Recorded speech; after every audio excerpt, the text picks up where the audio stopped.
Hello and welcome back to Property Investing with Tom Mills.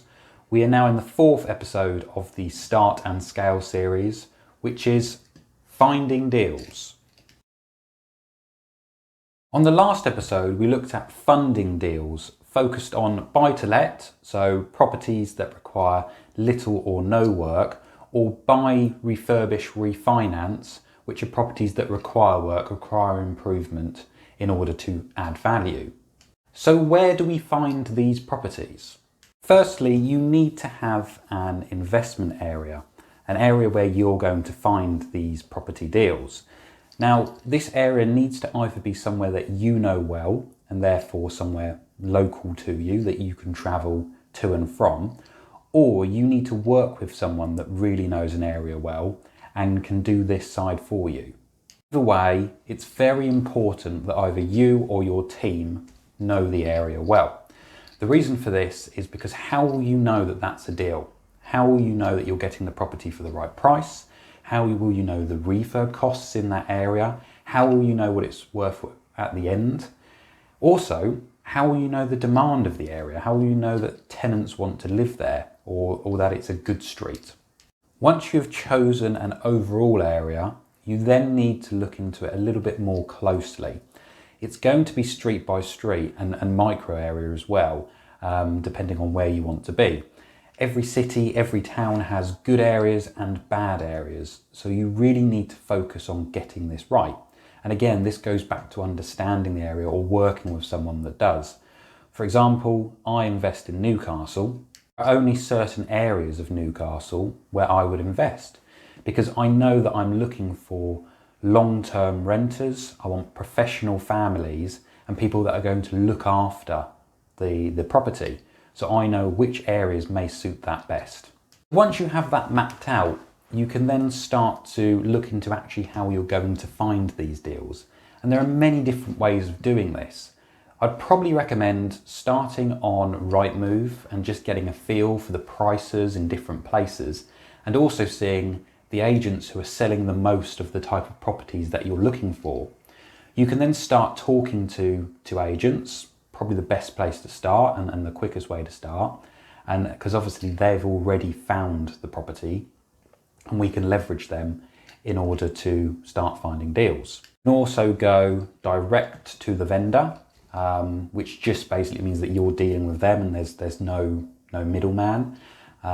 These can be harder to find, and obviously you're doing the estate agent's job as well, but these can be found through leafleting, notes through doors, billboards, any kind of way where you're going to go directly to an owner of a property.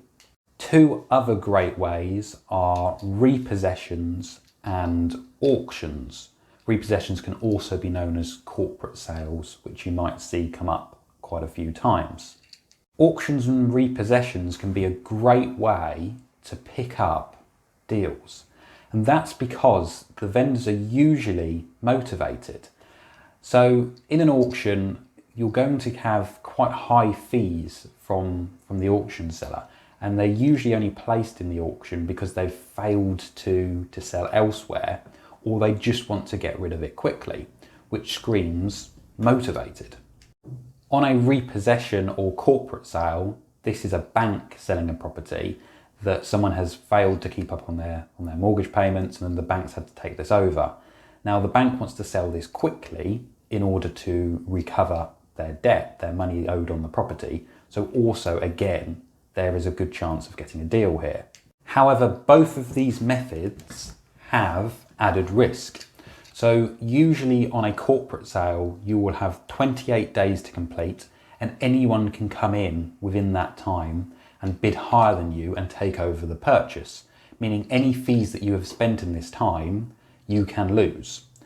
Similar on auctions, you usually get 28 days to complete.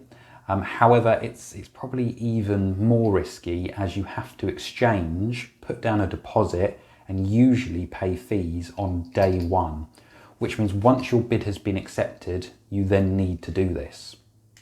This means pulling out of those deals can be a really costly exercise, and it means that you need to get all of your due diligence done correctly up front. Again, Please don't go into these without the necessary experience and education of what you're doing. So those are a few methods, but what are we actually looking for?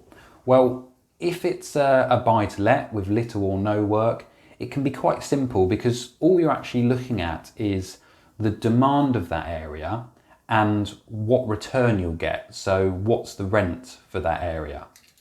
You can then look at this against the purchase price of properties in that area, and very quickly you can work out your return. So that's it for buy-to-let really. If it's got the demand and it gets the rental you want, then there you go. That could be a deal. The buy, refurbish, refinance model is quite similar, so exactly the same. You need to do that as well. But what we're adding in on this is we're looking for somewhere where we can add value. So generally you're looking at somewhere that would be dated. So what I usually say is you're taking somewhere from your nan's house to somewhere modern and trendy. So you need to look at the difference. You need to look at the difference for properties in that area that are dated and that people don't want because they need work and bringing up to scratch, and then how much they're worth when they have been done up. If there is enough difference there to cover your refurbishment, your purchase costs and give you profit, then this could be a BRR, buy, refurbishment, refinance deal.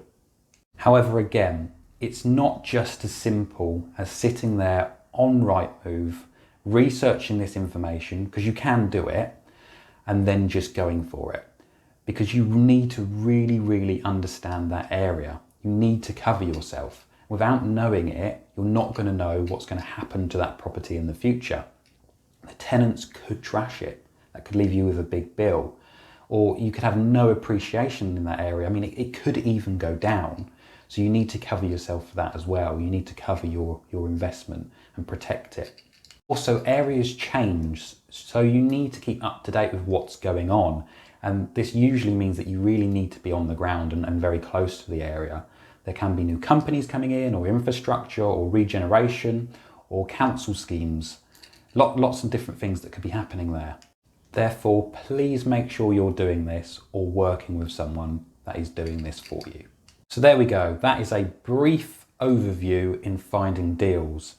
Me and my company are experts in doing this, so please feel free to get in touch with me for more information on what you need to do here.